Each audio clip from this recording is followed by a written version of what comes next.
We live. We still live. We still live. We still live.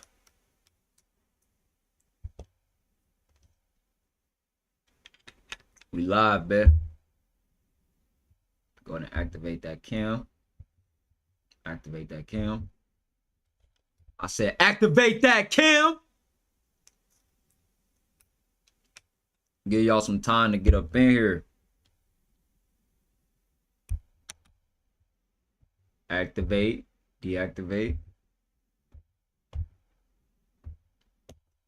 Whenever my camera want to turn on. Be nice and early with the camera shit. Nice and early. Nice and early with the camera bullshit. Fucking piece of shit. What fucking lady? I don't see no lady. What fucking lady? I gotta get my smoothie. I made my smoothie today, y'all. Smooth operator. Smooth operator. I'll be right back. Do a mic check in this joint. I don't need to do mic check, nigga. I don't know what's happening. Finish stream every day. Every day, nigga. I see the same matrix, nigga, every day, nigga. What? I told these niggas to make me an AI image. They said, we're sorry, but the image we created might violate guardrails and acceptable depictions of teens and children. What the fuck are you talking about? I said, make me a thumbnail of me reacting to open AI stealing water. What the fuck are you talking about? What the fuck are you talking about? This picture had nothing to do with teens and kids. Recreate my picture of me reacting to open AI stealing water. Stop gaslighting me, motherfucker. They must think do I look like a fucking teenager? I'm a grown man, bro. I'm 25 years old. What the fuck?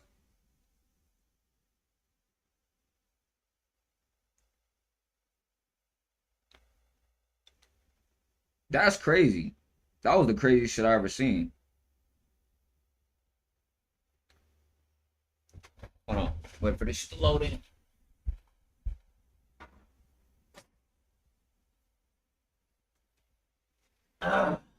Shit, bro.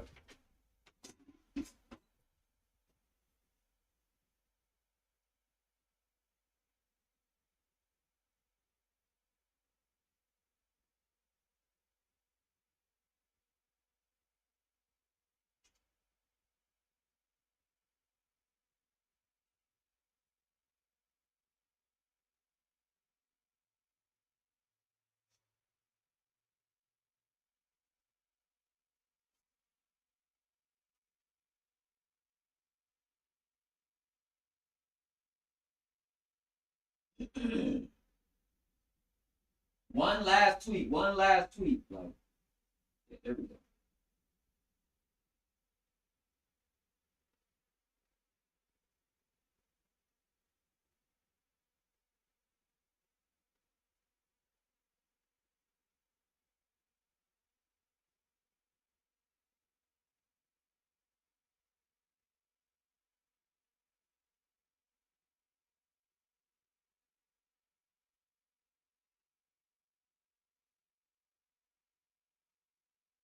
Bro, why are you typing?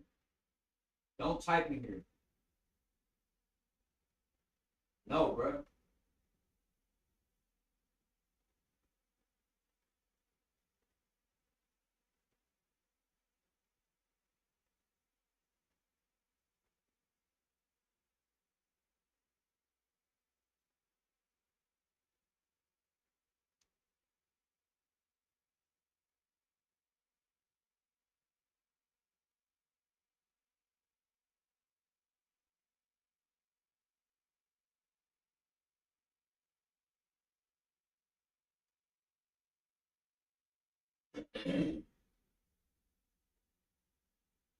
How do I make it to where these niggas can't type? Don't ever do that shit again. Fuck, nigga. You are not allowed to send messages. How the fuck did he send a message? Yeah, that's the problem. Not that. You ain't sending no message. Fuck out of that.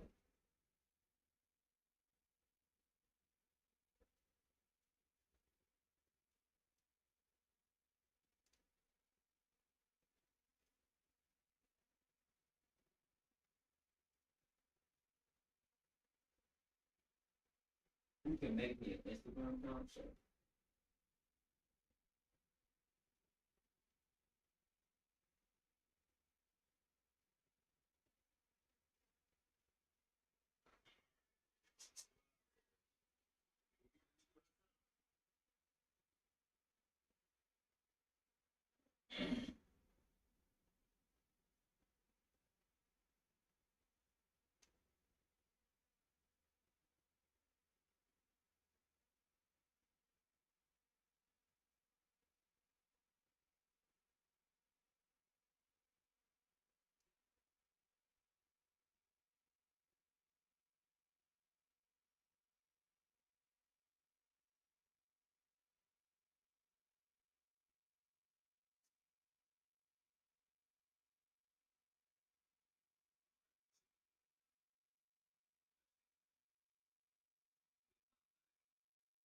Poland Dutch motherfuckers.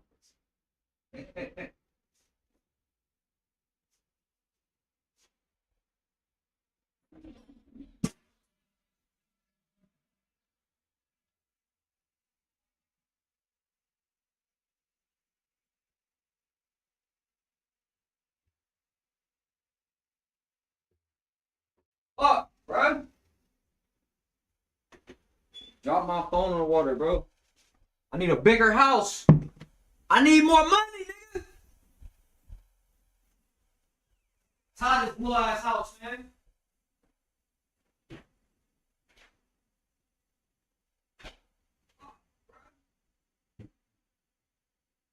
Drop my phone in the water, bro.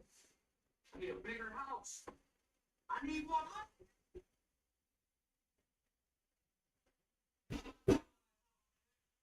Ah, fuck. Tired of working it.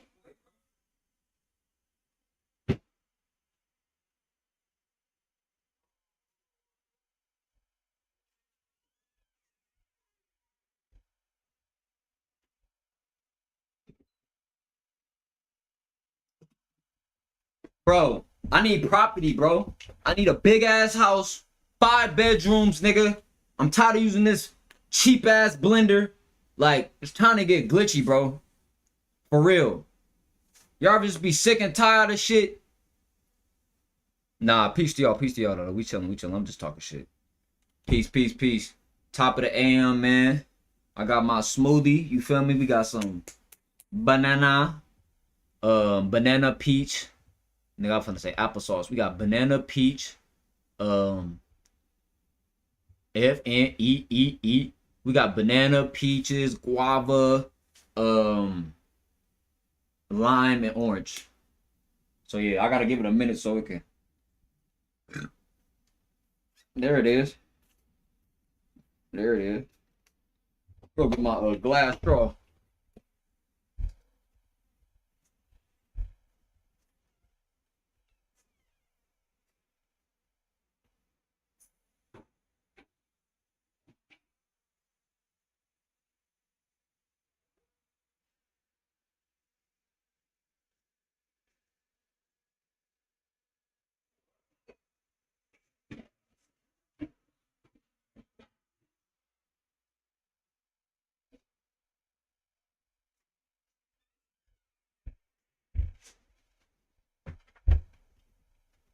What's up though, y'all? Y'all good? Y'all good, man? Y'all good? How y'all feeling this AM? What's today? Tuesday? Another day in the Matrix, nigga. Another day in the Matrix.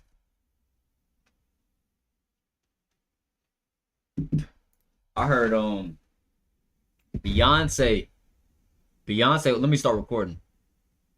So I heard Beyonce had a little situation where she just got exposed. Well, not exposed, but she was shown like she was sitting on this record executive lap or something like that, right? And Beyonce sitting on lap. So this has been getting leaked and passed around. All right, here we go. Come on over here. Y'all hear the audio? Here, you can do. You want to sit on? You want to make this easier? You can sit on my lap. Michael. She had to. Michael. Hi. Talking to Michael Jackson on the phone. We're Crazy. Okay. All right, we're in the studio, and I have Beyonce sitting on my lap, and I'm gonna put you on speakerphone. Oh God, I'm sorry. Yeah, I'm gonna put you on speakerphone to talk to her, and give. Okay. Okay, y'all can hear me. You're shaking. Y'all can hear it. Okay, you ready? Okay, hold on. Oh no, I'm gonna pass out. Michael, Yes, Mark. here we go. I have Beyonce here. Hi, Hi, Beyonce. how you doing? Oh, good. I really appreciate you doing this because we're giving back.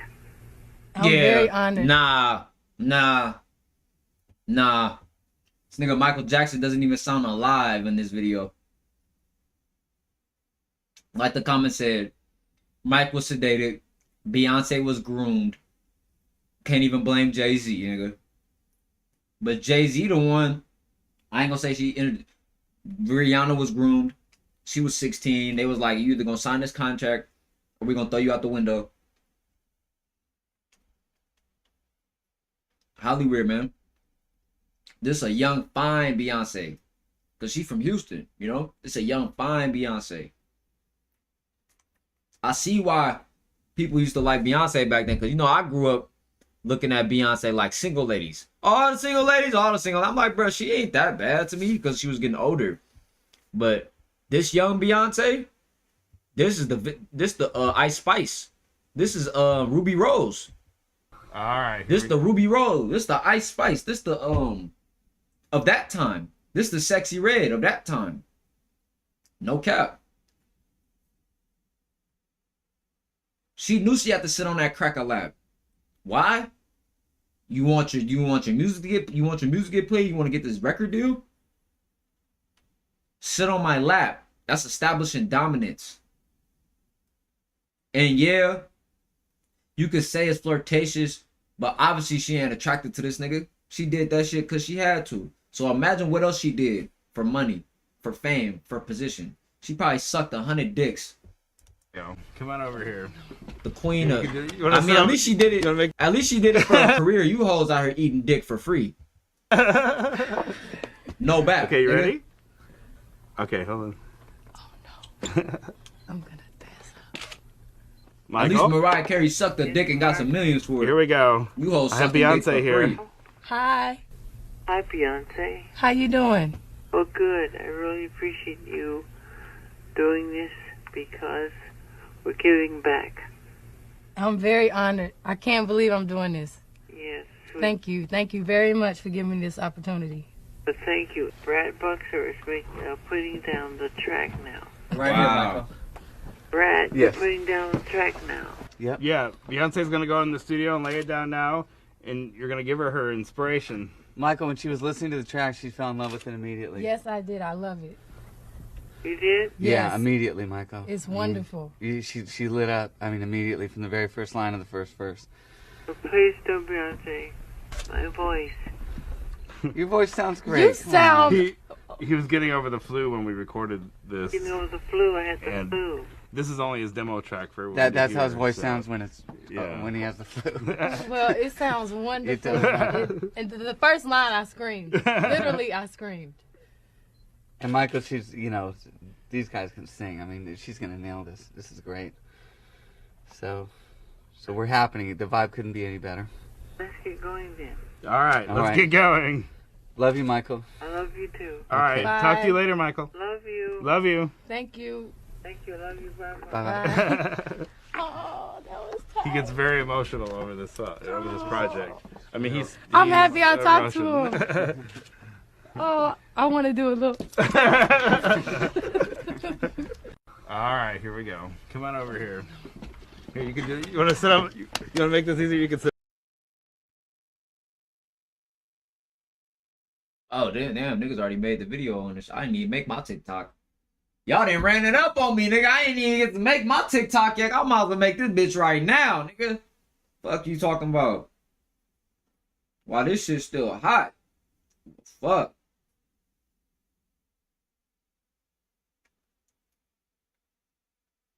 Bro, I seen this clip too, like a day ago, but I thought nothing of it.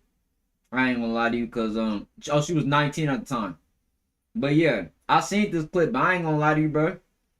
I really ain't think nothing of it, cause I'm like, shit. I'm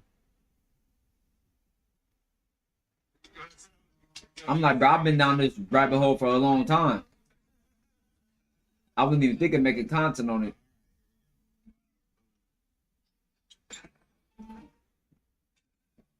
I guess we can't be all the way mad at Jay-Z then now.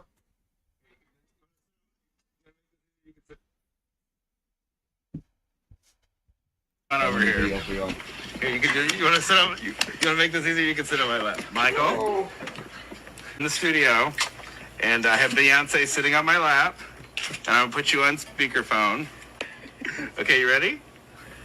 Okay, hold on. Oh no. Yes, Mark. Here we go. I have Beyonce here. Hi. Hi, Beyonce. I'm very honored. I can't believe I'm doing this. Yes. Thank you. Thank you very much for giving me this opportunity. Thank This line, I screamed. Literally, I screamed. This is great. All these goddamn So industry. we're happening. The vibe. He gets very emotional over this. How was he reacting to the video for 40 seconds? When I react to a TikTok over 30 seconds, unoriginal content, they be crying, bro.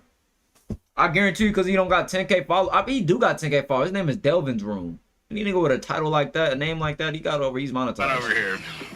Here, you want to sit up? I'm not saying I don't give a fuck about Beyonce. Oh, the single ladies. I seen her eating that human body cake, man. Her and Beyonce. I mean, her and Jay-Z. Nigga eating human body cake, nigga. That's why DDG a fool for marrying that Haley girl. Why would you marry an industry plant? Fucking bot.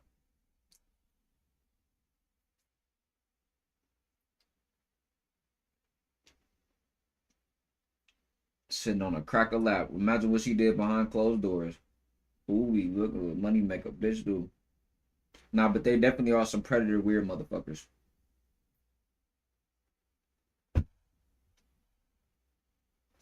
But that's what they do. That's what they do. They love to get folks from them broken homes. And I ain't gonna be as raw on this video though, y'all. Y'all know I'm gonna water it down.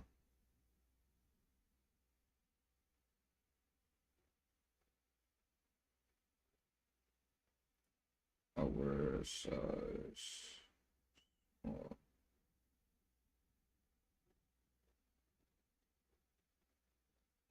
Nah, should I say medium or small? Yeah, small. And you can send to.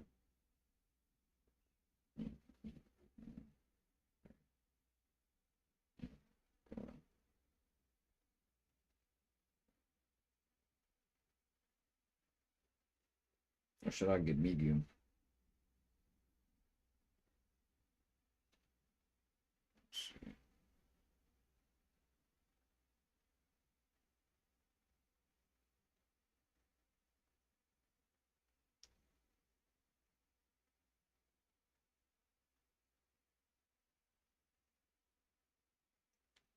Says small for shirt, medium, small for tops. My bad. I'm texting a shout out to Die for Knowledge. He finna send me some clothes. He said he gonna look out for me and send me some clothes.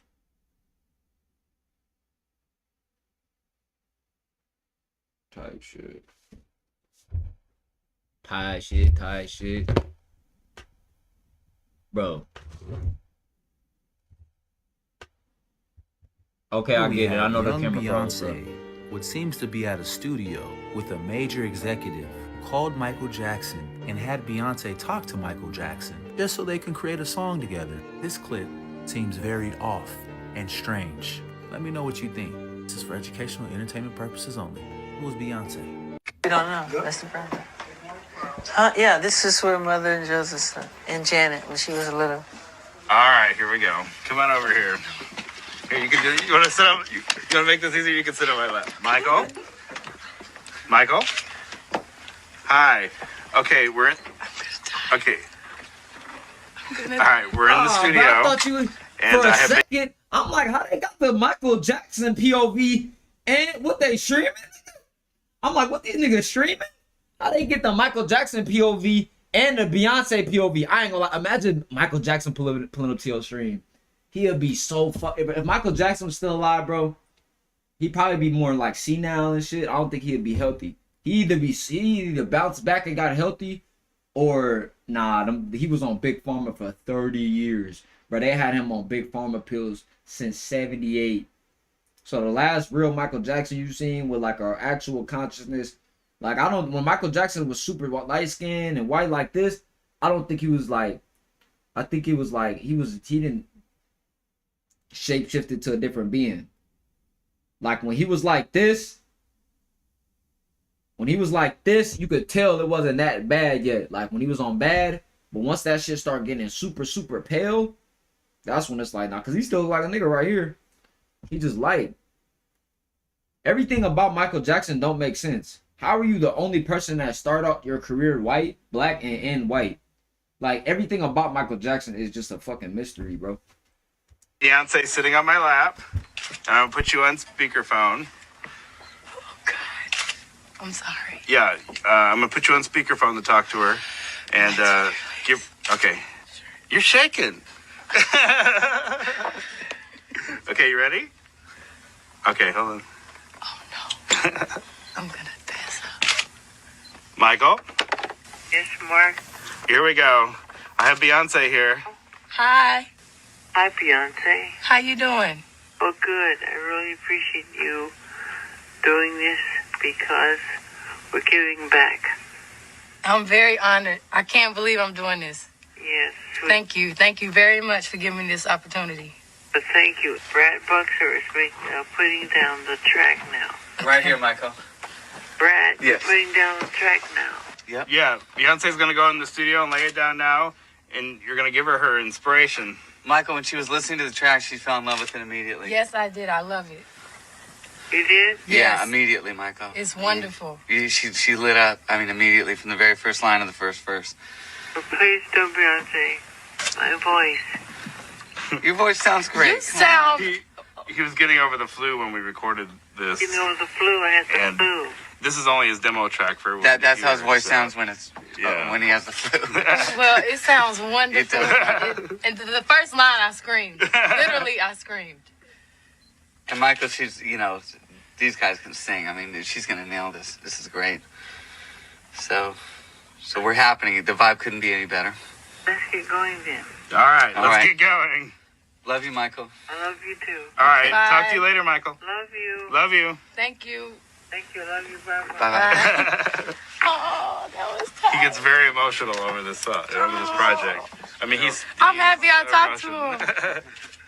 Oh, I want to do a little. Here we have young Beyonce, what seems to be at a studio with a major executive who called Michael Jackson and had Beyonce talk to Michael Jackson just so they can create a song together. This clip seems very off and strange. Let me know what you think. This is for educational and entertainment purposes only. Who is Beyonce? We don't know. That's the problem. Yeah, this is where Mother and Joseph and Janet when she was little. All right, here we go. Come on over here. Here, you can do. You want to sit up? You want to make this easier? You can sit on my lap. Michael. Michael. Hi. Okay, we're in. Okay. All right, we're in the studio, and I have Beyonce sitting on my lap, and I'm gonna put you on speakerphone. Oh, God. I'm sorry. I was just talking crazy. I just made a TikTok. I was talking crazy on that bitch. This bitch better get 1 million. I figured out the best way to talk crazy without like indicting myself or like, you know, All right. community guidelines. We finna get into this open AI shit too. Just have to get my Beyonce video done. I really could have unmuted it and had y'all listen to it, but Let me call this video.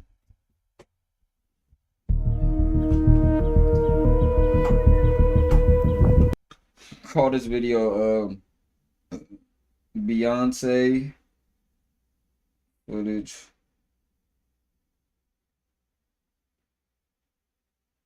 leaked with Michael Jackson phone call.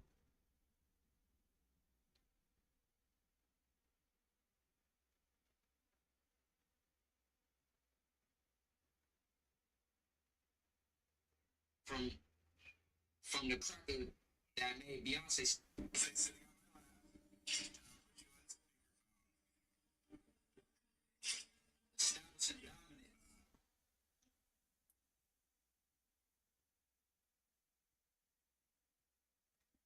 Damn, one of them guava seeds got in my teeth.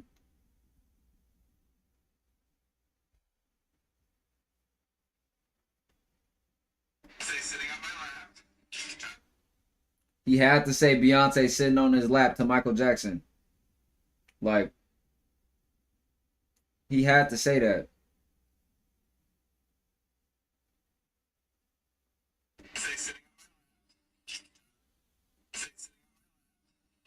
But they want to say Michael Jackson was guilty. Michael Jackson did this. Michael Jackson did that. What about this dude right here? We don't even know his name. I'm just going to do Beyonce, Jay-Z. All right. I'm done with TikTok now, y'all. Get y'all some attention.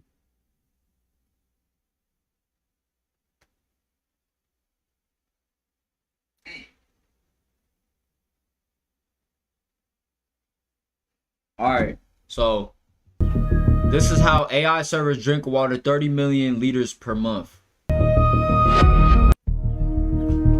It says, think of AI servers as if massive machines were living beings. As they work, they heat up just like a running person sweats. When these machines get thirsty, they are given water not to drink, but to cool down.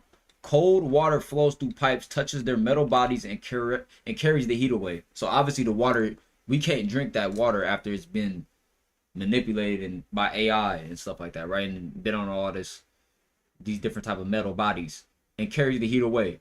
This way, the servers cool down and become ready to process again. From the outside, it looks like a giant system is sipping water. What's actually happening is that the water cools their body, not their brain. So AI drinking water really is a cooling ritual to keep enormous machines from overheating. Cooling ritual is crazy, but AI is a living being. Now y'all know this stuff. Now y'all know this. I have a jar right here. This is the current drinking water in Morgan County, Georgia. Now y'all know. Right after a data center was constructed, the metadata center was constructed. The only difference between the clean water and this was that data center. I have another one as well. So this wasn't just one well. These wasn't just one family's situation. This is what the drinking water now looks like next to that data center. And I think both of us can agree that neither one of these things are drinkable. Now, I will say this, even OpenAI themselves admitted that data centers are bad for the environment. These families now have to ship, in a rural area, have to ship water to their house in order to cook and bathe themselves. That's tough. Now, Nigga try to live off the grid and got fucking fried. I'm curious if the EPA plans any investigations on how data centers are affecting water quality and availability. I understand what you said about the rule, but are there going to be any open investigations on this issue? So as soon as I get back to the office, I will be looking into exactly what you've just talked about, because anywhere, Yeah, whatever you just talked about, whether like, it that is, shit's whether not real. whatever type of construction it is a priority to ensure that water quality standards established by EPA are being met. And so we'll be looking into that certainly. Thank you. I sincerely appreciate that because I think this is of utmost importance, and we're seeing this happening across the country. I'd also like to ask about the administration's push to build more data centers by fast-tracking construction. because the administration's been issuing executive orders to fast track data Am I center good? construction Am I froze? when we know that No, I water ain't froze. quality I see myself is smelling the leaf. encountering major issues. Are there any mandates for data centers to do water quality testing prior to construction? Of like coming from a public water. No, that means no. They ain't testing shit. They just using whatever they can use. Hey, if AI is gonna use water, don't use drinking water. Don't have nothing to do with the water that we drink. Separate that Supply, drinking water supply sampling. Wells, yeah. I'm not aware of anything like that. Ooh. However, it doesn't mean it. I'm just not aware of it. Might exist, Yes, but I'm not of aware. course. You know, I think it's important that, you know, you as an agency official, we have to make sure we're doing these investigations. And then us, on a congressional level, I'd like to note that I think it's of utmost importance that we also launch congressional investigations into this matter as well, so that we can partner with the EPA and ensure that the drinking water for this country. Mind you, these folks got this $100K job, $200K job to talk about this shit that's already getting handled by the companies. It don't matter what you talk about, what you expose. She wouldn't be able to expose this or talk about this if AI didn't want her to. But now I see why these politicians should be getting killed. This shit the field too. This shit the field. Politics is really it's like the field for real. It's like the world stage field. I'm not political because I know we on the world stage. I don't give a fuck. But when it comes to things like this, right? When it comes to talking about these companies, you got to understand that these companies is ran by the elites. These companies are ran by the elites of the world. So it don't matter how much you try to say AI taking up the water. Who the fuck is AI? What you gonna say? Bill Gates, Elon Musk? Yeah. Good luck. Good luck, Charlie. Good luck, Charlie, on stopping that. I'm gonna run down and snatch the flock camera out the ground. You think that's gonna stop something? You think you snatching flock cameras off the land manually is gonna stop anything? This ain't the 60s. They don't give a fuck if they see people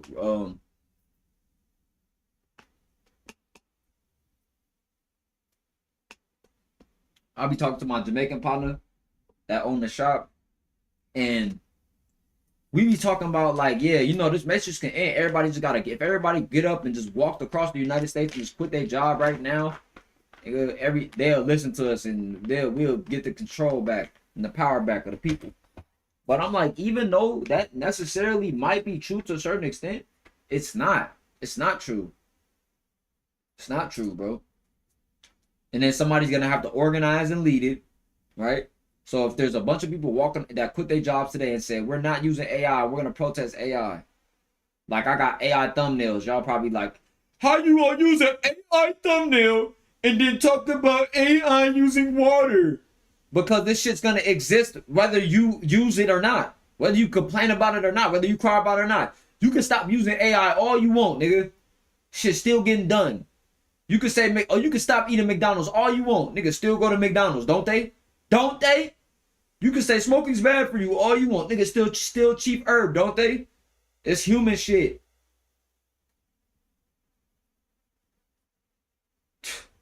Make my fucking thumbnail, nigga. I ain't playing. Better make my thumbnail big. This is what our drinking water is going to look like in the next couple of years because you use ChatGPT more than you use your calculator. Don't believe me? Since the big jump to AI, Google used 6.1 billion gallons of water last year. And at the rate we're going, by 2030, all AI data centers will use more electricity than US manufacturing. And every single time that you send a message to chat, you just use 1 bottle of water. Do you not? You see how she keep pausing a video? You don't give a fuck about this shit. You're trying to make a video that goes up on TikTok, bro. You keep pausing it because you want to make sure all your facts is right because you use ChatGPT to talk about this. How do I know? Because I just used it. I said, what are people talking about when they say AI, etc., right?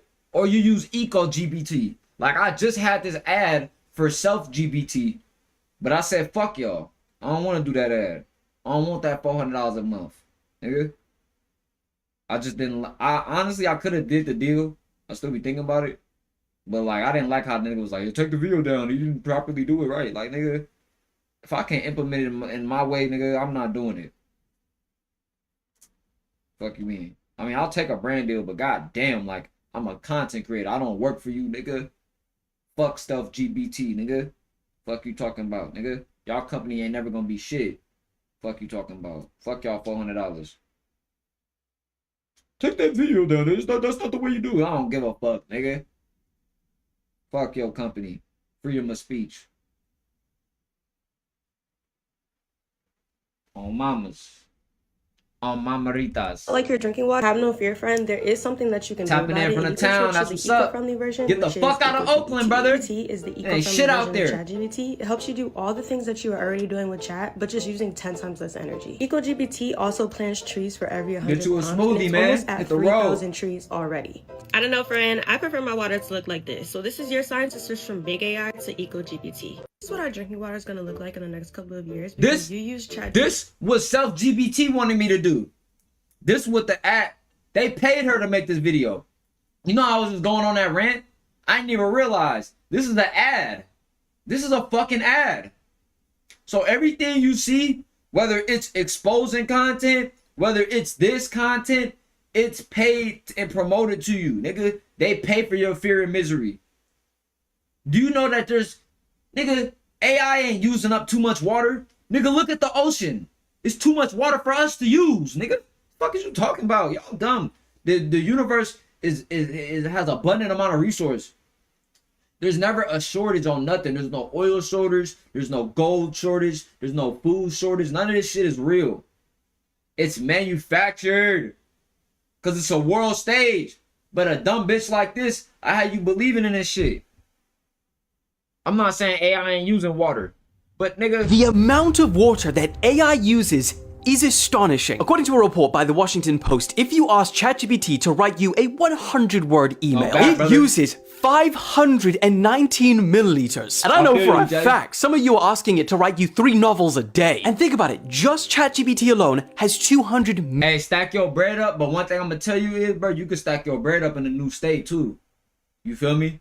Don't wait too long, cause that shit, that stacking your bread up shit, that shit'll have you stuck, bro. It'll have you stuck. Sometimes, nigga, I'll move to Arizona with $300. But only thing is I had somewhere to stay. For only a month, though. I was only able to stay in my friend's dorm room for 1 month. And I thought it was going to be way longer than that.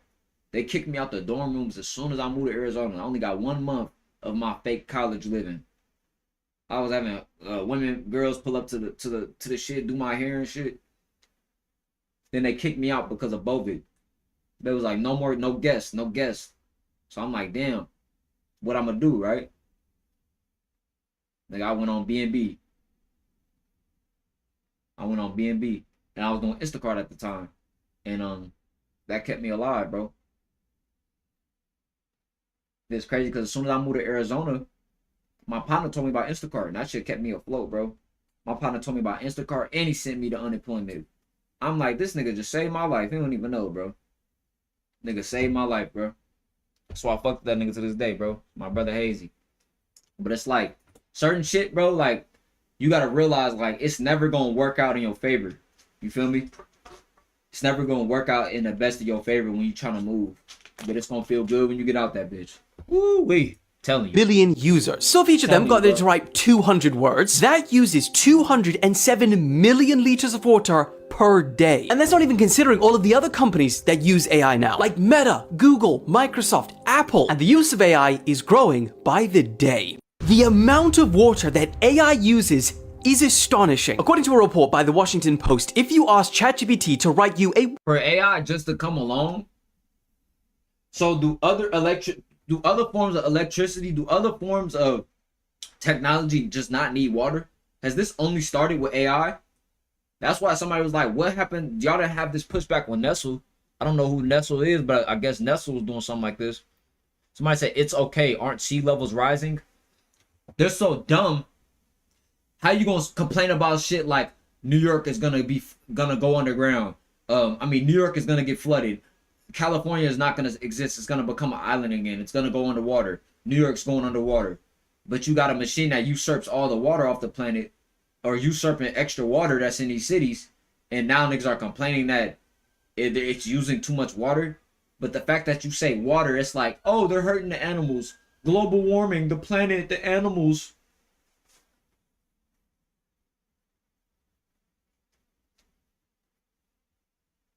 People is in a fucking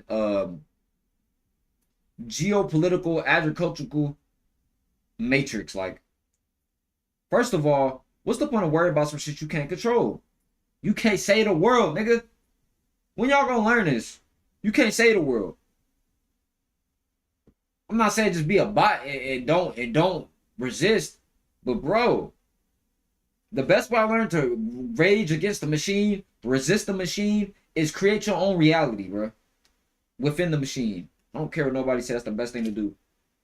I'd rather watch streamers and react to streamers and watch streamers every day than think I'm finna chase. Now I like reacting to this content too, but I'm just saying, like, what's happening in the streamer university is just as important as the world. Why? Because none of this shit matters. It's a simulation. The shit that's happening, y'all might not know what I'm talking, like what I mean when I say shit like that, bro. But it's real though. Now bro, this like last 100-word email. It uses 519 milliliters. And I know for a fact, some of you are asking it to write you 3 novels a day. And think about it, just ChatGPT alone has 200 million users. So if each of them got it to write 2... It is a very common misconception that the AI water usage problem comes from the users who are prompting it. Each prompt or query takes about 1/15 of a teaspoon. And no matter how many times you multiply 1/15 of a teaspoon, you'll never get anywhere close to like billions or trillions or whatever people are saying. So let me explain the real problem so we could all stop talking out of our ass. Data centers need to cool down their machines, so they pull water out of like lakes and oceans nearby. Then they put all that water back. And if you're thinking, oh, well, they put it back, so that means... That makes more sense. Shout out to Cali. Shout out to Cali Anna. Now that actually makes sense, doesn't it? They're putting tapped water back into the clean water. Don't do that, motherfucker. In my young Pharaoh voice. Motherfucker. That nigga used to stay saying that shit with hella emphasis. Motherfucker. AI is still a net negative, even ignoring any water usage. A drop of water for Gen AI is a drop wasted, period. Still stop using AI. But if you use it, you're justifying the building of data centers. That's the issue. I dislike your condescending comments because it's obvious you don't watch to the end. Good, right? Well, there's 2 things to consider. One is that when they go to put it back, they had used it to cool down all their stuff, so that water is really hot now. And even a temperature change of 1 to 2 degrees can be detrimental to these ecosystems. There's also a certain percentage of water that these people can pull from the lakes without damaging the ecosystems. So they're very reliant on what's around them. Because if they don't have enough water in the lake to do that safely, obviously it damages the environment. And back to the cooling, there are some materials that need fresh water to cool them down because of the minerals in the water will damage the electronics. Most of the fresh water they use cannot be recycled because it comes off as steam. And remember how I told you there's only a certain amount of water you could take from the lakes and stuff without damaging the environment? The steam is an issue there as well. It's getting rid of that water. Rich people have always wanted the public to be distracted and fighting each other so that they don't have to take any accountability. It is a very common misconception that the AI water usage problem comes from the users who are prompting it. Each prompt or query takes about 1/15 of a teaspoon. And no matter how many times you multiply 1/15 of a teaspoon, you'll never get anywhere close to like billions or... Do you know how much water AI centers take up? Oh, yeah. There's actually a this looks like AI county right now in Texas. I've seen podcasts where I've seen AI podcasts. This looks like an AI podcast. If they didn't flip that camera, I would have thought she was fake. That because of that data center, people are being told to limit their water consumption. So when is it going to become more real for us to understand how dangerous it is to continuously have AI take over in the magnitude in which it has? And I always tell people, refer to the Declaration of Independence. It says that the governed, right? We the governed, the government exists because of us. So if we ever feel like the government is abusing us, then we have a right to overthrow the government and start. See, everybody is tapped in. I get it now. The internet is an echo chamber. That's why when I went on Unk, I'm not trying to be the wokest and the smartest because everything has been fucking said already. From the most esoteric forbidden knowledge to the most mundane level shit. You could say this is right between the middle. It's mundane 3D information, but it still dives into the spiritual and the esoteric and shit like that. But everything's like that, nigga. That's why I'm like, shit, I'll stick with the streamers and all that shit. You're not gonna see me making Anunnaki breakdowns, bro. Sorry. I just don't give a fuck to make an Anunnaki breakdown, nigga. Why the fuck would I go 10,000, 20,000 years back trying to study a nigga breakdown bloodline when it's war on the land right now? It's shit busting right now. It's shit that we could worry about right now and focus on. That's what we gonna be getting hip to. The world we living in right now. That's what we gonna be doing on this page. If you want to hear old regurgitated information that's already out, go ahead. Go ahead. It's circle jerk and spiritually masturbate each other and talk about how you were King Anu in the last life, nigga. Cause your kids is watching the streamers. They don't give a fuck about this. Okay, it might be a few 9 ether niggas, little niggas running around and shit. But most of these niggas is watching Rakai. Nigga. They want to be like Bloodhound. So y'all ain't getting nowhere with that spiritual shit. If you can't. And if you gotta make this shit, y'all gotta do it a certain way, bro. And I'm the only nigga that could do it, bro. No cap. And niggas like me that got my energy. I ain't gonna lie to you, bro. I'm the only nigga that could do this shit. Because I'm not too extreme on neither side. Most niggas, with the information I done learned, you ain't going back to just normal nigga watching content that. I watch AMP every day. Nigga, I watch AMP every day to get my subconscious a break. Because 2 years ago, nigga, I was listening to Bobby Hemmett, How to Die and Not Come Back every day. Nigga, peace. Our own over again. So I'm telling people, when is enough going to be enough? Right. When are we going to refer to our constitutional rights and actively act on that? Because at this point, it's going to be, oh yeah, China is doing this. Tomorrow, it's your job. Tomorrow, it's you. Hey, Raquel, you can't drink water as much as you've been drinking water. Hey, Shirley, you can't take as many baths. Shut the fuck up. Did you know that one AI conversation uses 2 bottles of water and is resulting in this rapidly? If you don't understand how this works, they use water to keep the AI systems from overheating. Now, while everybody tripping over all this other stuff going on, these folks are secretly burning up farmland and water because they understand what's going on. This shit is liquid gold, which is why a United States Water Reserve was started. I don't know how many years of drinkable water we got left, but almost every company needs water in some way, shape, or form. And water is now on the blockchain. Y'all know when something like this happens to the blockchain, big projects get made, new people become millionaires, and some people go broke. But while this is happening, I started doing some research since it's on the blockchain, and I came across this right here, U.S. Water Reserve. Now, y'all know I come to y'all for that. Y'all better not buy them damn meme coin, that meme coin bullshit. Y'all better not buy that meme coin bullshit. That nigga trying to fucking rug pull you. This nigga Von Intelligent doing meme coin promos now. Because now that I'm thinking about it, how else do they get people to buy into these meme coins, bro? Because I remember I did this shit. This nigga, he like, bro, I'm going crazy, bro. I fuck with your content. I'm finna help you run it up, bro. You finna quit your job, all this shit, bro. We finna run it up, bro. I'm like, bet, let's get to it. Nigga, I put my first 80 on the meme coin. That shit dropped. Oh, bro, hold on. It don't usually hit like this. Bro, he like, oh, the next one, though.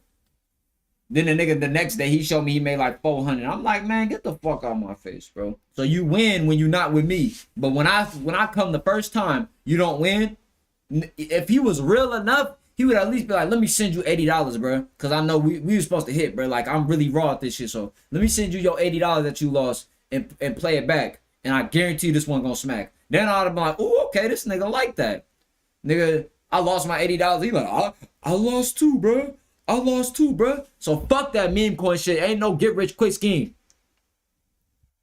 I mentioned many times that human water consumption limits AI's potential. I mentioned many times that human nigga said, let's limit this guy. Let's limit this water guy. Consumption limits AI's potential. Human water consumption limits AI potential? Nigga said, let's limit this guy.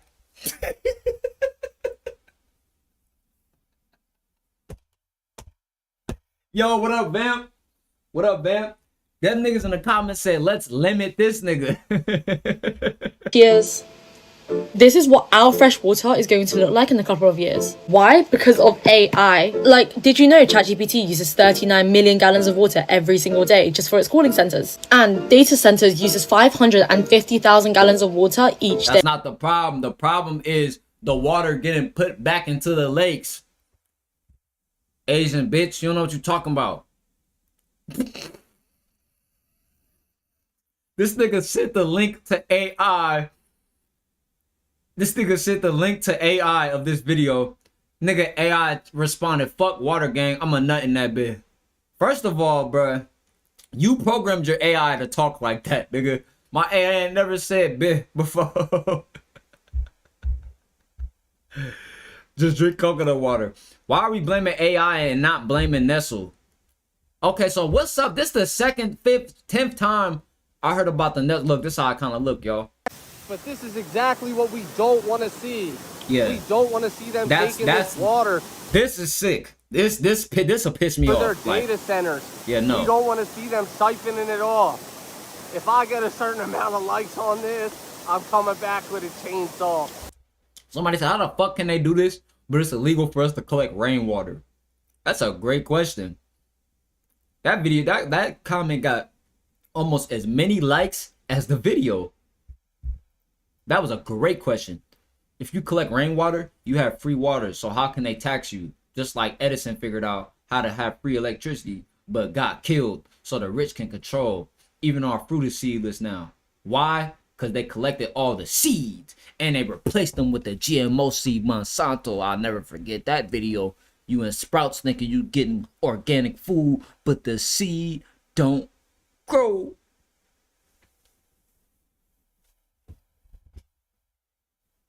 Sweetie! Nigga, in my loose cannon voice, nigga. Sweetie! It's not. In 2012 of a Supreme... Okay. Against the law, I'm in Oklahoma. Now, New Mexico gave out 55 rain barrels that made it illegal to collect. That make sense. What are you talking about? No, it's not illegal to collect rainwater in New Mexico. Shut the valve off.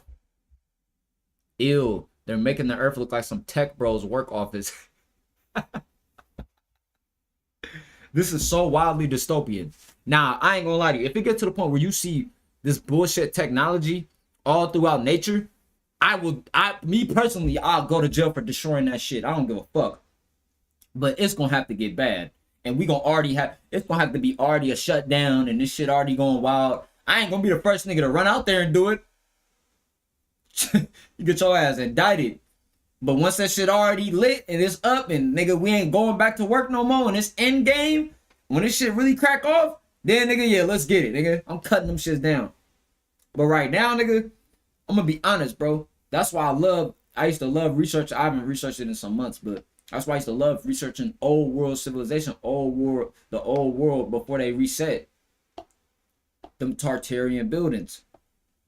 That anti-tech. Because that sacred geometry that they use and that masonry that they use on them buildings, it aligned with the planet, with the earth, with the water. The water resonated it and make you feel good. So imagine this shit is probably resonating at the lowest frequency when you think about it. This shit is probably doing the opposite of what Tartarian buildings did. They're killing you. Every building in America is built to drain your energy. Or built to take something from you. Think about it. Think about everywhere you go, every store or building you go into in America. It's set up to take from you. You see what I'm saying? Somebody said it's a get rich quick scheme if you make the coin yourself and jug motherfucker. Oh yeah, for sure. That makes sense. Her jeans are tapped. She can't think. This shit fucked up all those wires on the land. Yeah, them wires on the land look nasty. You gonna have to buy clean air in this bitch. I already got an air purifier in my house. Shit crazy. Where are they taking all the...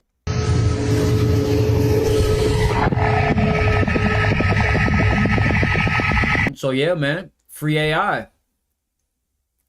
Look at this shit. Like, what the fuck? Why does he have this picture? Why does he have this? This nigga look like he got the kudu disease. Nigga got kudu disease, nigga.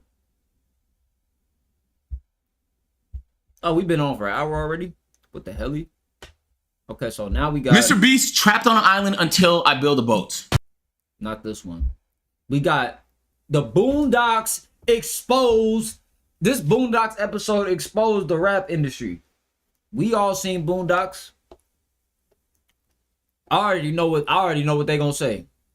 Do the homie. Do the homie. Episode that have released in 2026 would feel like a mirror of today's rap industry. The episode, The Story of Gangstalicious, explores themes like parasocial celebrity worship, hypermasculinity, the commercialization of street culture, closeted sexuality and public image, and the influence that all of this can have on the black youth. This is a classic episode, and if you're a Boondocks fan, I'm pretty sure you already seen it. So what I'm going to be doing in this video is dissecting key moments from this episode, going in depth on it, and bringing up real life examples of things seen in that exact scene. The Boondocks is truly a gem. It's full of episodes that feel less like satire and more like predictions of what was to come to America, especially Black America. No more talking. This is going to be a great video. I hope you all enjoy. Let's hop into it.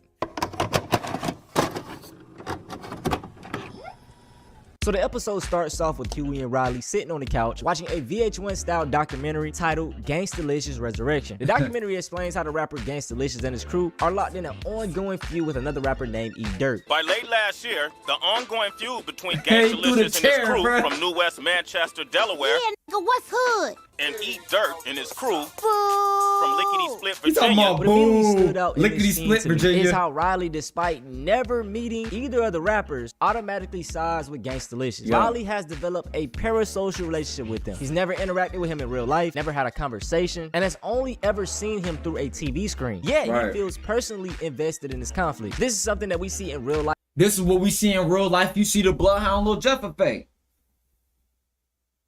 Once I seen a video of a nigga in Thailand listening to that. He tried to run and he tripped. Bro, me and my partner was talking about this. We got developed brains. We grew up out of that generation. We not even in that shit. And you are even a grown man to play Bloodhound Lil Jeff and be ready to step. Boy, that shit, that energy different, boy, on that little nigga right there, boy. And the Kai Benjis and all them, that shit got white boys from fucking Berkeley thinking they BBG. You see what I'm saying? Like once niggas can live through a screen and experience or feel like they're a part of something or feel like they're a part of a life that they would never live, they go crazy with it. That's why the suburban niggas that jump in the streets be the worst ones. Cause they don't know how it feel to really experience that pain, really grow up in that shit. Like the little nigga that killed Julio, he was going to Disneyland, traveling the world. Like when he was a kid, like he was a fucking dweeb. All the time. A perfect example I want to bring up is during the Chicago drill era, specifically the 2012 to 2018 timeline. I consider this to be the prime of that era. During that time, countless outsiders who had no connection to the Chicago streets began picking sides on conflicts they had nothing to do with. Most ended up gravitating towards Chief Keef and the BDs because he was the biggest artist. I just showed my age with that. I'm old as shit. All of Chief Keef's ops now became the fans' ops as well. A notable op that was listed in Chief Keef's songs was Tuka. Many people recognize his name because numerous BD rappers constantly dissed and referenced him in songs. See, when I was a kid, I was never this goofy. I knew who they was talking about, and I never embraced it. And I would always listen to both sides. But I remember I was listening to Rondo, bro. We was singing that "Hang With Me." And we was in 7th grade. We was like, we don't want no fucking sex. We just did the E. That was our favorite part, right? We would all do that shit. And I remember this 8th grade girl came up to me like, "Oh, you with that shit?" I swear to God, I thought she was GD. I'm like, man, hell no. I'm just listening to the song. Like, the fuck? But I swear to you, I never forgot that moment because she was like a janky hood bitch. I mean, now looking at it, she was an 8th grade girl. She was an 8th grade girl. Like, she was a little girl. She was getting ran through by older dudes. Now I know what's going on. But back then, it was like, oh, man, she be around the mud niggas. She might really know them GDs. Mind you, I'm in Oakland, California, in the East. I'm in the East, nigga. Going to, what's that shit called, nigga? What's that school? I don't even remember my fucking middle school. Goddamn, fucking weed. I went to Baytech, right? So I went to Baytech in the East. It was like connect with Rusdale. But I remember we was all listening to Rondo. You feel me? But I never used to say them parts though. Okay, I ain't gonna say I ain't never said them parts, but I never just was like, yeah, like I didn't know who Tuka was. I know like that was a real that was a real young man, bro. Niggas be talking about that shit. Like, remember when Young M.A. was on Instagram? And niggas, it was grown ass people on social media talking about, yeah, I'm smoking Tuka, I'm doing this. Like, how do you not know what you're doing? You know what the fuck you doing. You're Young M.A. You're a grown ass woman. You know niggas dissing deads. I think that's why New York started dissing hella deads too. They got that shit from Chicago. In Oakland, niggas was already dissing deads. Niggas was actively dissing, bro. Oakland is a whole different thing. You can't say, see, even how Oakland is now, you can't really say they super inspired by the new generation because niggas was already drill rapping in Oakland. It just didn't call it that. Smoking on a Tuka back.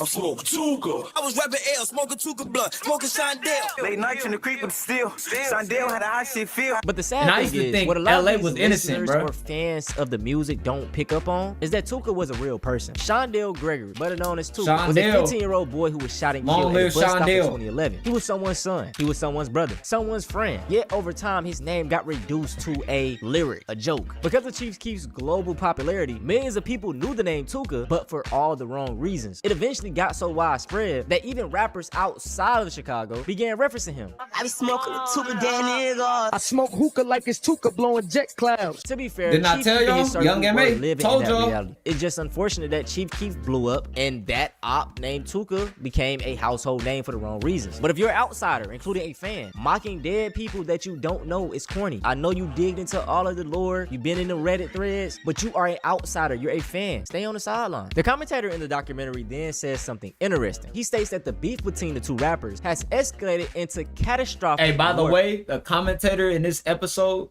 is DJ Sway. Sway in the morning. Wake your punk ass up. Knock the crust out your eyes, bro. That used to be my favorite intro, bro. This is Sway in the morning. I used to watch that shit before school. Huey immediately responds by saying, catastrophic warfare? It's just some dumb niggas beefing. Now, if we're talking about surface level, Huey is not wrong at all. But I also get this sentiment when people talk about these kids in the street or black on black crime. I want to add nuance to that. So first off, to understand gang violence, we have to go back. The gangs back then and gangs now are completely different. Many of these organizations were initially formed as a response to social, economic, and environmental pressure. They served as survival mechanism for marginalized communities, providing protection from police brutality, creating a sense everybody of already know this shit though, bro. Neighborhoods, and helping people navigate economic survival in poverty-stricken areas. Over time, this began to change though. Black unity, organization, and political consciousness were increasingly viewed as a threat. This is literally what the former president of the United States stated, Richard Nixon. His aide said this. So right here we have the national response to Richard Nixon's Black Capitalism Initiative. Richard Nixon viewed the uncontrolled Black Power movement as a major threat to the internal security of the United States during the late 1960s and early 1970s. Why do you think they appointed J. Edgar Hoover to shut down? Why do you think J. Edgar Hoover said out his mouth there would never be a black messiah to ever rise? They couldn't afford a black power movement to be the biggest thing, even though it was the biggest thing. They couldn't afford it to be bigger. They couldn't just be like, oh, just let them assemble and just let them assemble. There was CIA assets in the Black Panther Party. Nigga. If that was in the 60s, imagine now. We gonna all come together. How? The closest we ever had probably was the 60s and the 70s. If niggas ain't get it then, it's over with.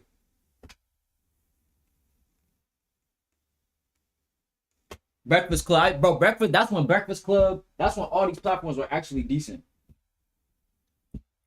To address this situation, Nixon developed his Black Capitalism Initiative. The Nixon presidency J. offered Edgar Hoover, bro, he got on African-Americans the notion that of Black FBI capitalism director. as an incentive to move away from the notion of burn, baby, burn. So Oh, through him, programs like COINTELPRO, the influx of drugs like heroin and crack cocaine into vulnerable communities, and the rise of mass incarceration, much of that original structure of these gangs was systematically dismantled. What we're left with in 2026 is the aftermath. Generations of young kids growing up in poverty-stricken neighborhoods, surrounded by violence, limited opportunities, broken institutions, and very little guidance. And it also goes a little bit deeper. There is so much bloodshed tied within these gangs. So to a lot of these dudes, walking away doesn't feel like an option. Imagine 2, 3, 4 of your brothers being killed by the opposite side. They don't see those people as brothers. They're now enemies. They are in war. One of their close friends get killed, so now they gotta get retaliation. Same thing happens for the other side. It's a back and forth cycle. And with this street culture thing, man, a lot of people don't want to be seen as weak. They gotta uphold this tough, strong guy persona and go slide on op. It becomes a kill or be killed mentality. So when Huey brought up that point that it's just a bunch of dumb niggas killing each other, he's not wrong. But also you gotta have nuance to it as well. The documentary then goes on to explain how the beef between the two rappers started. About a year earlier at an award show, a chair was thrown at the rapper, this shit down, causing a ain't huge he? commotion. Then a This few nigga months later breaking at a Miami Boondocks nightclub, down. they ran into each other again. But this time things turned physical.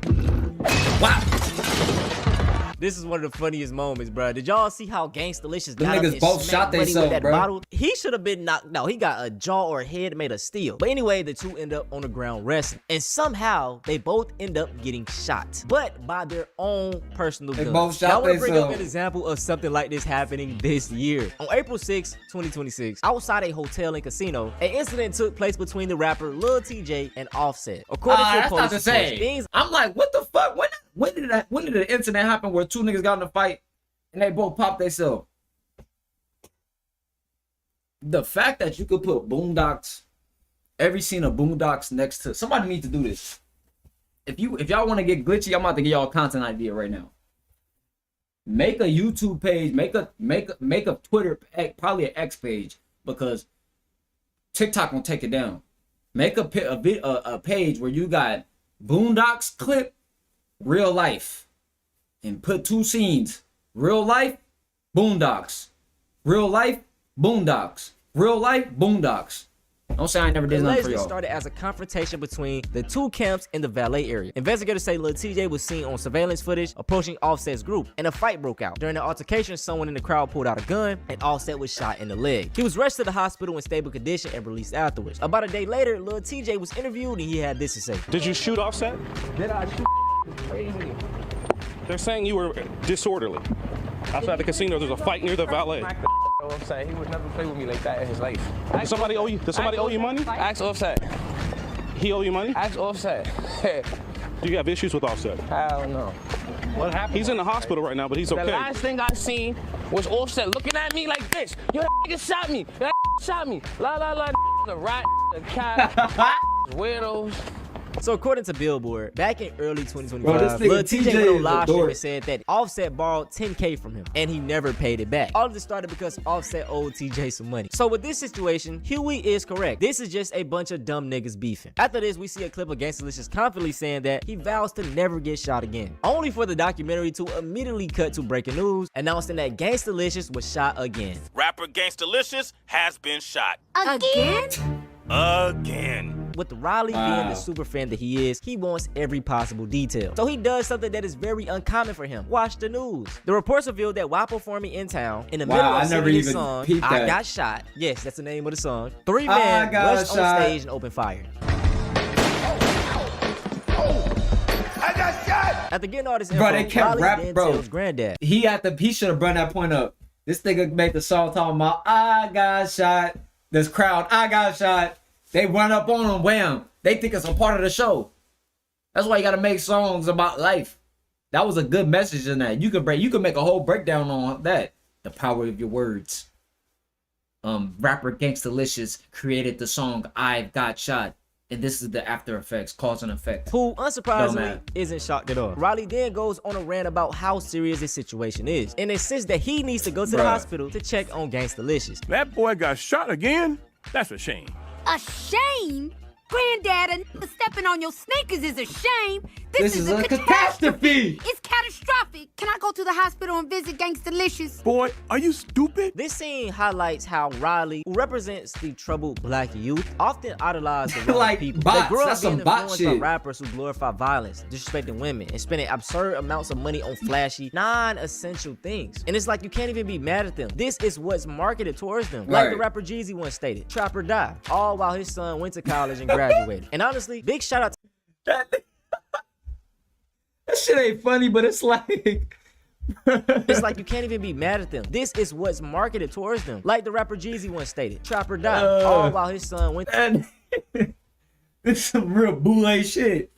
Is this not some grade A boule type activity? I guarantee you, Jeezy still perform them songs. Why niggas don't never change their lyrics? And the only nigga who I ever seen so far change their lyrics when they had a big ass buzz to some not drill shit, but it still slap is Little Tony. You know, I could say I changed my music, but nigga, I don't have that clout. I don't have rap clout. I don't have that rap clout. To have rap clout of you talking about the shit you talking about or whatever, but Lil Tony always mixed it up.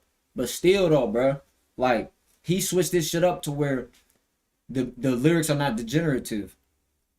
The lyrics have substance and the shit slap. That's why I prioritizing that in my music. That's why I had lost sauce for I lost respect for Go Yayo and not lost respect, but I'm like, bro, when Go Yayo and 22, what's his name, Tay Savage said like, yeah, I can't change my lyrics. This is what the young niggas want to hear. This is what they want to hear, bro.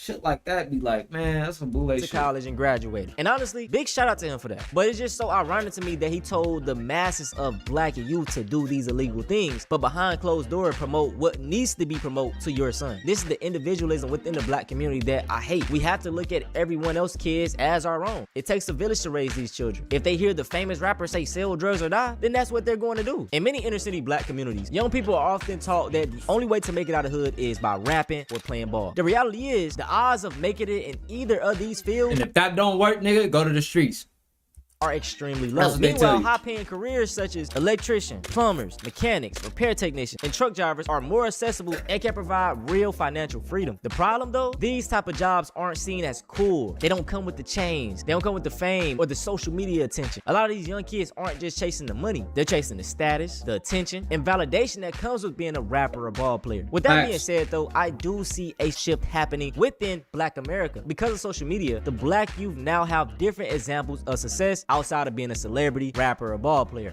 Hey, another successful flight. All glory be to God. Just touched down at the airport. Bro, I was just gonna say that, bro. If you get an HVAC job, you go up three. It's niggas on construction. They up in 55K, walking in the job, 55K.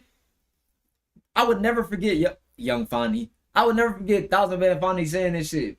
Fonny was like, nigga, if I come as a doctor flexed up with a Lambo, these on the gram, these bitches gonna eat it up the same way. Y'all gonna eat it up the same way. That's why Aristotle started popping off, because he started to flip that shit with his investments. He still was himself though. He didn't, hi, my name is Matrix 333 and I'm like, bro, you feel like you gotta do things. No, you can still be you and pop it in a different field, bro. Niggas that rap, that's just a profession anyway. Half them niggas was cap growing up we was listening to anyway. So it's like my era made me want to start sipping lean and hitting licks and doing shit like that. But it's like, that's some bullshit. I wish I had Money Man when I was 16 listening to Money Man. I think he was out when I was, but still, like, I wish I grew up listening, watch niggas make videos about how to make money online and stuff like that. That shit wasn't out when I was young. So y'all in a great position. We didn't know that niggas can make all this money doing HVAC and all that shit and construction and airport or getting working for an airline and none of these things. I would have did that instead of work at IKEA or some shit. It's the programming. Dealing with this career, you gotta be cautious. Most of all, you gotta stay prayed up. Believe it. If little black girls don't know they can be pilots, guess what? That's not something they're going to choose. My name is Captain Teresa Claiborne. I am a 787 captain for United Airlines. Another black woman has entered the flight deck. It's my cousin's first flight as a first officer for Southwest Airlines. First Officer Kanaya Ware started her journey in aviation almost 9 years ago as a flight attendant for Southwest Airlines. Then joined the Destination 225 program to become a pilot, and today's the day. It's her first flight as a first.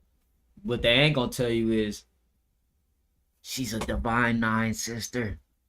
First officer for a major airline. White coat, black doctor, black dentist, white coat. This what we doing. This what we doing. What y'all doing? What y'all doing? Black dentist, white coat. That's how we coming. Hey, hold on. What they ain't gonna tell you is he's a noob. He's a Sigma Pi Phi. Nah, I'm just playing. I'm just saying though. I'm here with Dr. Johnson. Why niggas ain't tell me? It's my practice, man. Oh, good. Yeah, man. Why ain't nobody tell me about it? Man. No. Absolutely. Nigga? The owner, y'all. What the fuck? Man, show me around this motherfucker one time. Man. I got you, dog. What this is? These niggas beat for self. It costs a lot. A little something, man. 3D X-ray machine. We got Dr. Stevens in here. Yeah, what's up, Dr. Stevens? You a doctor? Yes, sir, my brother. And he glitchy as fuck. You know he glitchy. Right here, you got he look like he glitchy as fuck. Absolutely, man. So our in-house dental plan is $240 for the whole year. $240? $240, man. Oh. Yeah, man. So that comes with 2 free cleanings. That comes with your X-rays, your exams, and then 30 to 40% off all your dental treatment. I'm a Black female doctor. Of course I have to smile all the time, or else I'll be seen as mean, rude, and aggressive. I'm a Black female doctor. Of course patients think that I'm their nurse, their tech, social worker, housekeeping, maintenance, and personal chef. I'm a Black female doctor. Of course patients want to touch my hair while I'm listening to their heart and lungs. Shout out to everybody that's breaking through that door. You don't gotta be a rapper to make it out. You don't gotta play sports to make it out. I need all my working class Black people to pop y'all shit more. Make it look cool for the youth. This how we gonna get them out there. Now, Riley is extremely determined to go visit Gangstalicious. So he comes up with a variety of schemes in order to injure himself as an excuse to go to the hospital. He tries falling down the stairs, running into Granddad's car while he's backing up. But eventually, the thing that actually works is him drinking all of Granddad's orange juice.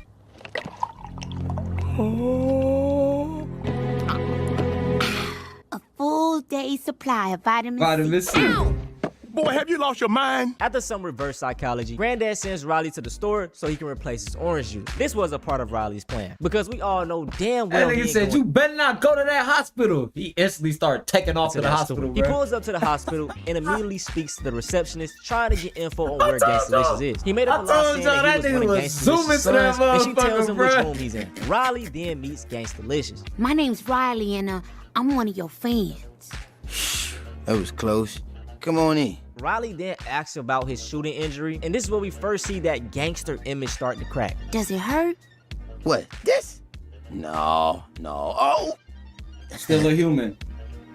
While they're talking, Riley asks who shot him and why. Gangstalicious explains that it was someone from his past in the drug game, some people he still owed money to. Riley then asks if he thinks that they'll come back and try to shoot him again. Gangstalicious, unfazed, tells him he's not worried because guess what? God got him. God ain't watching him because the same dudes pulled up to that hospital. Also, there was no security provided by the label. They knew he was in beef. They knew he just got shot, but they didn't care. Well, the label should be... That was interesting.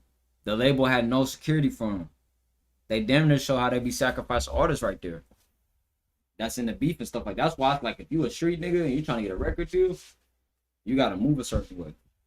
You gotta really leave that shit like behind once you get on and move environments because they'll create a scenario for you to still stay in the streets. But then he didn't even know how to use the gun. So it was like everything about him that he rapped about was just a lie. Biden is security. I spoiled it, but y'all seen this episode. No, that's unacceptable. I just got my black ass shot here, and all you got for me is hello. These record labels could care less if an artist dies or not. In fact, they might even want the rapper to die because it makes them more money. You see, when a rapper dies, the streams and sales shoot up. People revisit their music, media outlets cover the catalog, playlists get updated, and younger listeners discover their music for the first time. In a 2019 study, after looking at 81 deceased artists, they found out that album sales remain above pre-death levels for years, not just days or weeks. Another study found that after examining 77 dead artists, the sales increased by an average of 54% after death. For example, following the death of Pop Smoke, his music streams experienced a massive 392% increase. And on the day of his passing, his catalog jumped from 5 million to 24 million on-demand US streams. Also within traditional... You know what's crazy? The day Pop Smoke passed, I didn't even know who he was.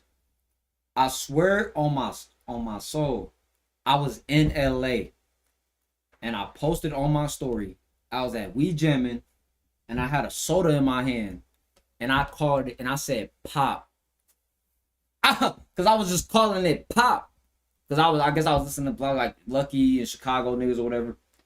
But I called the soda Pop the day Pop Smoke got killed on my story. And one day I look back and I did, and I'm like, what the fuck? Why did I post that day? That was so crazy.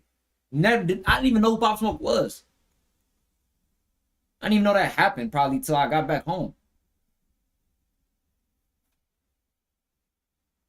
I knew about what's his name? I know about Chef G and 22 G's though. I know about them. Music deals, the labels own the Before this was recordings, like back which is then, the I know masters, more for people now. decades or sometimes indefinitely. That means if fans stream an old song from an artist that died, they get the money. And also, get this, these record labels, management companies, and entertainment businesses can legally insure rappers. I'm not lying. They can be considered financially important to the business, which is exactly what key person insurance is designed for. So if a rapper dies, they are insured.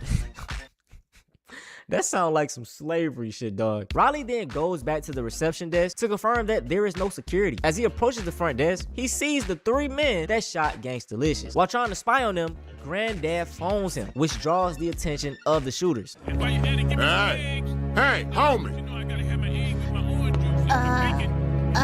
Yo, hold up, little man.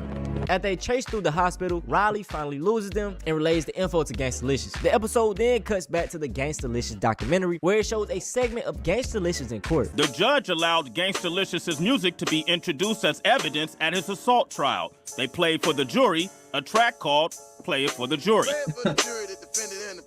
I keep telling these people this shit is supposed to be just music, you know what I'm saying? I mean, you really think about it, is it worth it? This is another thing that we see in real life all the time. Lyrics. With these rappers slash criminals, it always seems like they get a high off of rapping about what they did. They're never discreet anymore. All they care rap cap about is getting the bragging rights from doing a crime No instead rap of actually cap. getting something of value out of it. I want to use the example of TK. In 2016, TK was charged in I ain't connection gonna lie, with a TK home was out his invasion body, in bro. Mansfield that left a 21-year-old Ethan Walker dead. While on house arrest awaiting trial, I prosecutors don't said respect this TK one. cut off his ankle monitor and fled. While he was a fugitive in 2017, he recorded and released the song The Race. This song became a viral hit. In the music video and song, it directly referenced him being on the run from the law, and in the music video, he even shows the wanted poster. After TK was caught, it was pretty much over. And it's crazy when TK first came out, he like one of the main reasons why like I started rapping, like I started to make songs and shit.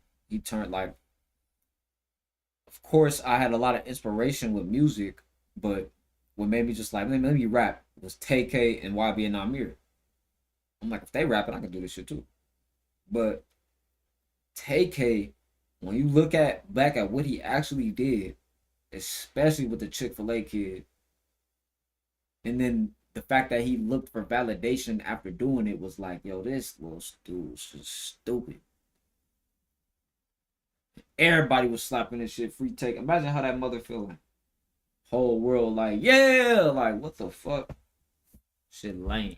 They used the lyrics, they used the video, and TK ended up receiving 55 years for murder, 30 years for aggravated robbery, and 13 years for additional robbery counts. Another example we can use is the YSL RICO case involving Young Thug. In May 2022, Fulton County prosecutors in Atlanta indicted Young Thug and 27 others under Georgia's Sergio RICO Kitchens, statute. Jeffrey The state Williams. alleged that YSL didn't just stand for Young Stoner Life, but also Young Slime Life, which prosecutors claim was a criminal street gang connected to murders, shootings, carjackings, and drug trafficking. Now, this trial right here literally reminded me of something from Boondocks, because these lawyers were actually reading off the lyrics and singing them as if they knew the song. But I'm like, never mind. And the lyric is, hey, this that slime shit. Hey, YSL shit. Killing 12 shit. Fuck the jail shit. This that mob shit.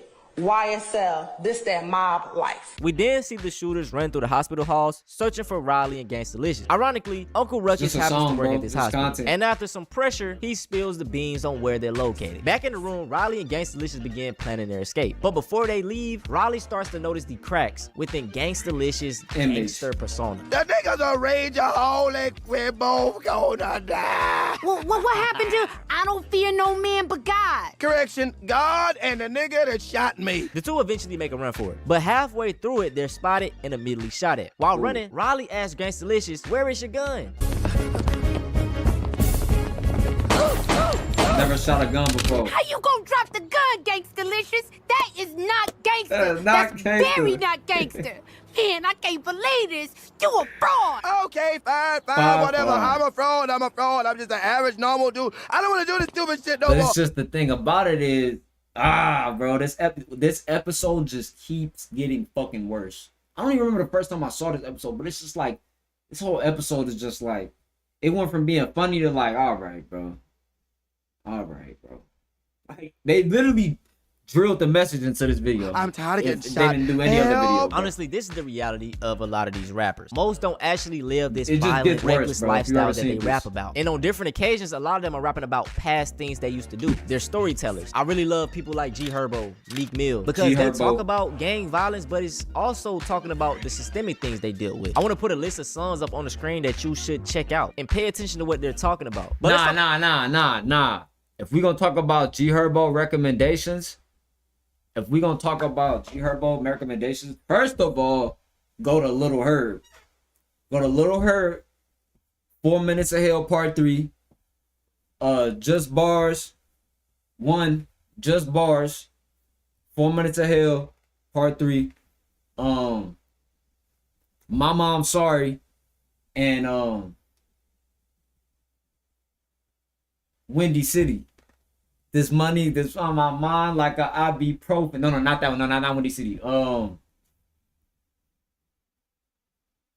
It's gonna be in between Shine, Lil Herb Shine, or he put L's in there, right? L's a good one too. When I was a freshman year, I used to listen to L's. But bro, that Ball Like I'm Kobe album, bro.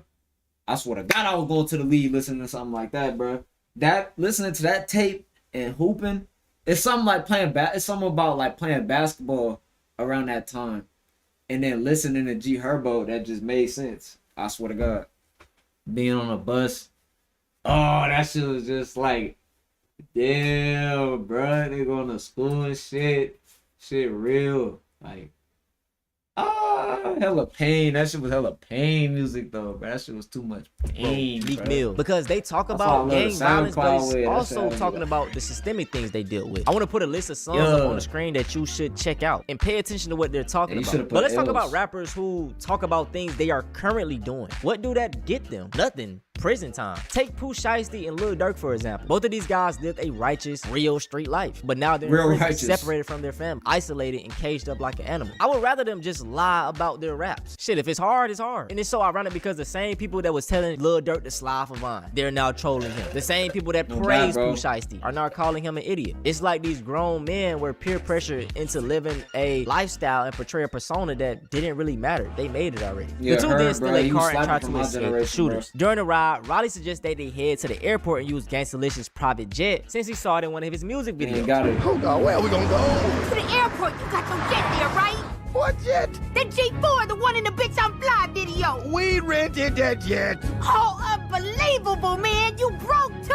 Once again, this mirrors reality for these rappers. A lot of people assume that these big musicians are rich because of the cars they're seeing, the jewelry, the mansions, the flashy videos, the lifestyle. Whole time, this is all a front. Most of these rappers don't have money like that. You see, when an artist signs a deal, it's pretty much a loan. With companies like Universal Music Group, Sony Entertainment, and Warner Bros., the money that they're receiving is just a advance. So if an artist gets an advance of $500,000 plus another $200,000 to cover recording, producers, marketing, the image, they need to recoup $700,000 before they're able to see a profit from their own music. Eventually, after crashing the car, Riley and Gangstalicious are captured and kidnapped. While trapped in the back of the trunk, Gangstalicious spills the beans. You know my favorite rapper was when I was your age? Ice Cube. The dude that makes family movies?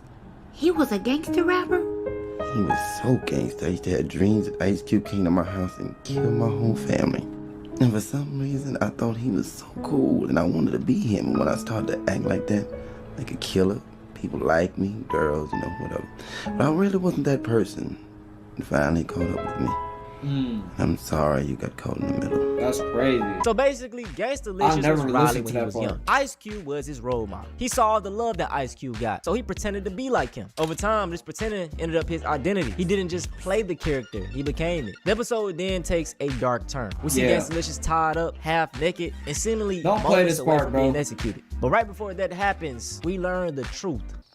Bro, come on, man. Come on, bro. Come on, bro. I'm not trying to. That shit scarred me as a kid.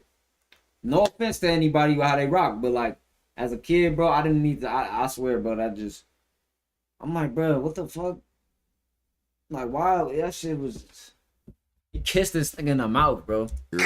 So this is a prime example of hypermasculinity in hip-hop and how this image can keep you within this prison. Maybe Gangstalicious wanted to be open, This nigga really but if he played the was, clip, bro. especially as a rapper in this business, he would be disowned. No one would look up to him anymore. And it's messed up to think about it because everybody deserves to be happy. You should be able to live your truth openly. In rap culture, many artists are expected to uphold this tough, alpha male, dominant, aggressive type of figure. Anything but that can threaten your credibility. A real world example we could bring up is with the rapper Chingy. Back in 2010, Chingy took a photo with Sydney Starr. This was a transgender woman who was building an online following at the time. Starr later ended up posting that picture and claiming that her and Chingy were in a relationship. This absolutely destroyed his career, all off a lie that shouldn't even be that big of a deal. Who cares if he was gay? It injured my career a little bit. Like, I watched it happen. I lost a Why deal. the fuck she do that? Well, how did you know that it was over that? It was said to me because there was so much bad publicity around that. Later though, she did end up apologizing and stated that it was false, but the damage was already done. Too late. And to this day, people still think that he's gay. Situations like this just show how intense homophobia is. Like I stated, who cares if he was gay? If the music is fire, it's fire. The kidnappers then make him walk forward and all open fire. But these dudes' aim suck. They missed every single shot and Gangstalicious was able to escape. Riley then faints and later wakes up to tell Huey what happened. And then they threw us in the trunk, and then they was about to execute Gangstalicious. And I was having like crazy dreams like Gangstalicious was kissing the other dude. Anyway,